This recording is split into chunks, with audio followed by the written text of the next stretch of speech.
Shasha Padilla, pinuri ang husay ni Kim at Pao.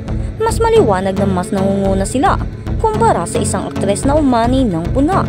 Usap-usapan ngayon sa social media ang naging pahayag umano ni Ms. Shasha Padilla tungkol sa galing at dedikasyon ni Kim at Pao nang sabihin niyang tunay niyang ipinagmamalaki ang dalawang aktres dahil sa husay at profesyong ipinapakita ng mga ito.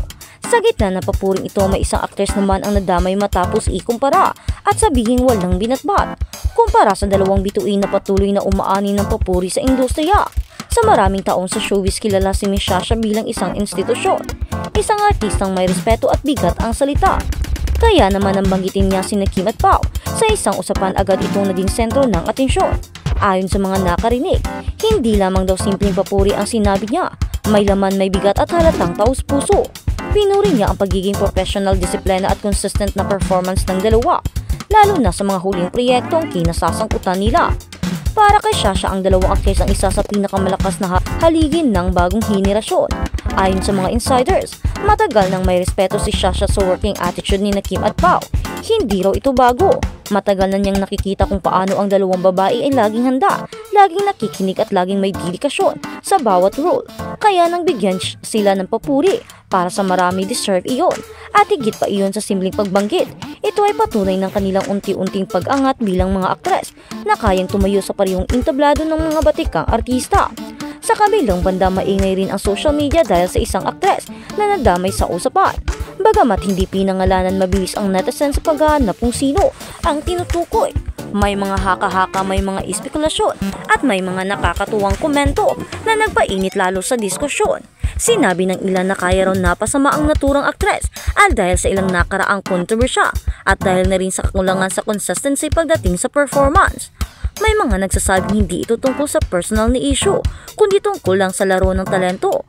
Pero kahit nasa gitna ng usapan na nanatiling malinaw na hindi galing kay Shasha ang direktang pambabatikos, hindi niya binanggit ang sinumang pangalan. Ang mga pangahambing ay nagmula sa mga taga-Masid na natuwa at nadala ng kanyang papuri kina Kim at Pao. Sa isang banda, makikita rin ang pagnanais ng publiko na kumapit sa kwento dahil sa bawat papuri inaabangan ng marami kung sino ang hindi kasali. Hinahangaan ngayon si Ms. Shasha dahil sa pagiging vocal niya sa paghihikayat sa mga batang artista o paghikayat sa mga batang artista na ibigay ang pinakamahusay nila. Para sa kanya, hindi sapat ang pagiging sikat. Dapat may puso, may disiplina at may paggalang sa trabaho. At doon malinaw na pumasa si Kim at Pao. Ang kanilang pagkapanalo ay hindi dahil sa hype, kundi dahil sa pagsusumika. May mga tagapagtaguyod naman ang naturang isang aktres na nagsasabing hindi patas ang social media sa mabilis na panghusga o paghusga. Para sa kanila, nasa proseso pa rin ng paghubog ang lahat ng artista at hindi dapat ikumpara ang karera ng bawat isa. Ngunit gaya ng karaniwang nangyayari, hindi agad umuhupa ang usapan, may halong intriga, lalo na kapag may pangalan na bitiranong tulad ni ni Shasha na sangkot. Sa huli, ang kwento ay umiikot sa pagiging makatotohanan ni Shasha at sa galing ng dalawang aktres na kayang ipagmalaki na kanyang ipinagmalaki sa industriya ng ingay, kompetisyon at pressure. Hindi madaling makakuha ng papuri mula sa isang haligi. Kaya naman natural lang daw na magiging maingay ang usapan. Para sa marami, isa itong patunay na sa kabila ng batuhan ng opinyon, talento pa rin at dedikasyon ang tunay na lumalaban. Kaya naman, sino kaya ang babaeng sinasabi nila kinukumpara na laging nasasangkot sa mga isyo kina Kim Chiu at Paolo Avellino? Laging nagbibigay ng hindi magagandang komento, naninira at kung ano-ano pa.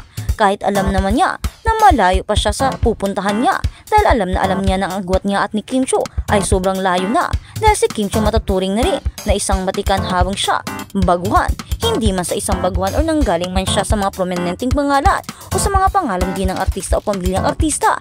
Pero kahit na gano'n, hindi niya pa rin mapapantayan ang husay at galing at ang mga awards at ang mga naging success ni Kim Chiu. Kaya naman ganito siguro siya, laging aaway, laging gumagawa ng issue dahil alam niya mataas at mas matataas pa si Kim kaysa sa kanya. At sa kabilang banda, inilabas ni Kim Chiu ang lumang imahe para sa matapang na papel sa The Alibi. Tinanggap ni Kim Chiu ang isang mas mature at emotional layered sa blue carpet at premiere noong November 4 ginanap sa Trinoma Mall sa Quezon City. Nagsalita ang actress tungkol sa pagkakaroon ng mas matanda at emotionally layered role sa bagong mystery thriller series na katapat si Paolo Avellino. Sa The Alibi, isang matigas ang ulo na babae ang ginampanan ni Kim Chiu, gumagawa ng isang pagpipilian para sa kanyang pamilya at naging katali. o nakatali kay Vincent na ginampanan naman ni Paulo tulad ng siya ay nakaharap sa isang akusasyon. Sa 35 tapos na ako sa 16 years old teenage rules ko. Sa uulitin, di ba sinasabi ko na ito ng paulit-ulit? Tapos na ako doon. At ngayon na ako ay 35 years old na pwede na ako sa mga mature rule. Kahit naman mabata pa rin ang hitsura natin, kailangan pa rin natin na kumuha na rin ng mga bagong rule. Lalo pat alam naman natin na hindi tayo palaging bata. Tumatanda na rin ako, kaya gusto ko na rin yung mga bagong rule. At sa rule namin ni Paulo dito sa The Alibay, ito yung pinakaaantay ko. Ito yung magpapakita sa akin at magpuprove kung kaya ko ba talaga ng bagong rule. Kaya ko bang gampanan ang mga bagong rule na hindi dapat. Kaya naman diba, tinry ko ito. Mahirap siya, oo. Pero fulfilling naman kapag natatapos ko yung mga rule. Success naman at hindi naman palaging ulit-ulit yung taping. Minsan isang tape lang kaya na. Kaya naman, sobrang tuwa ko talaga at nakasama ko si Paulo. Siya yung naging sandigan ko. Siya yung nagsilbing lakas ko at naging teacher ko. Siya yung nagtuturo sa akin na dapat ganito. Ganyan yung gagawin ko. Ganito dapat na emosyon ang ipapakita ko. At ganito dapat ang gawin ko. Kaya naman through Paulo parang nakakaya ko na rin talaga siya. Dahil hindi na rin ako na-awkward dahil siya naman yung katapat ko. At komportable ako sa kanya. Hindi lang yan. Andyan palagi si Paulo. Palagi niyang sinisecure na okay lang ba ako dito. Kaya naman, through Paulo okay na okay pa rin yung mga rule na ganito. Pero hindi ko alam kung sa iba ko gagawin kaya ko ba. Kaya naman sa question kung si Paulo lang naman ang pag-uusapan kayang-kaya. Kaya nga diba na ipakita ko yung ganito ng mga side ko. Dahil alam kong hindi ako mababastos kay Paulo.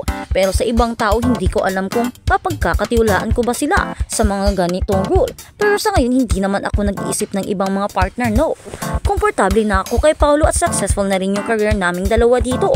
Kaya yung tandem namin okay na okay. Hindi ko na rin hihilingin pa na maipartner pa rin siya sa iba at ako di. Hindi ko na hihilingin pa. Mas okay na kami yung dalawa. Kaya naman, komportable ako sa ganitong mga rule. Yun na yun. Hindi na kailangan pang pag-usapan kung bakit nagawa ko yung mga rule na ganun. Daring at kung ano-ano pa, hindi naman ako sanay. Oo, hindi ako sanay. Pero yung taong kasama ko, sanay na ako doon. Kaya naman, hindi na rin imposibleng magawa ko ang mga ganun dahil alam ko, kay Paulo, secure ako at hindi ako mababastos sa uulitin. Habang si Paulo naman ang sumagot, totoo rin naman ang sinabi nila ni Kim Chiu. Totoo din naman. Dahil hindi ko rin naman hahayaang mabastos si Kim. Hindi ako ganoon sa mga nagiging kapartner ko. Lagi ko pa rin inaalam at lagi ko talagang inaalam kung ayos lang ba sila sa gagawin ko, kung okay lang ba sila sa gagawin ko or komportable ba sila sa akin. Dahil hindi ko rin naman hahayaan na mabastos yung isang tao dahil alam kong hindi yun maganda at hindi rin yun nakakabuti hindi lang sa aking imahe at career, kundi sa kanila. Kaya naman ang magiging secure at magiging sigurado sa dapat na gawin ay kailangan talaga. Kaya naman hindi ko na rin hinihiling na makapartner pa ako sa iba. Through Kim ay okay na ako, komportable na rin ako sa kanya at ipagpapatuloy na lang natin ito.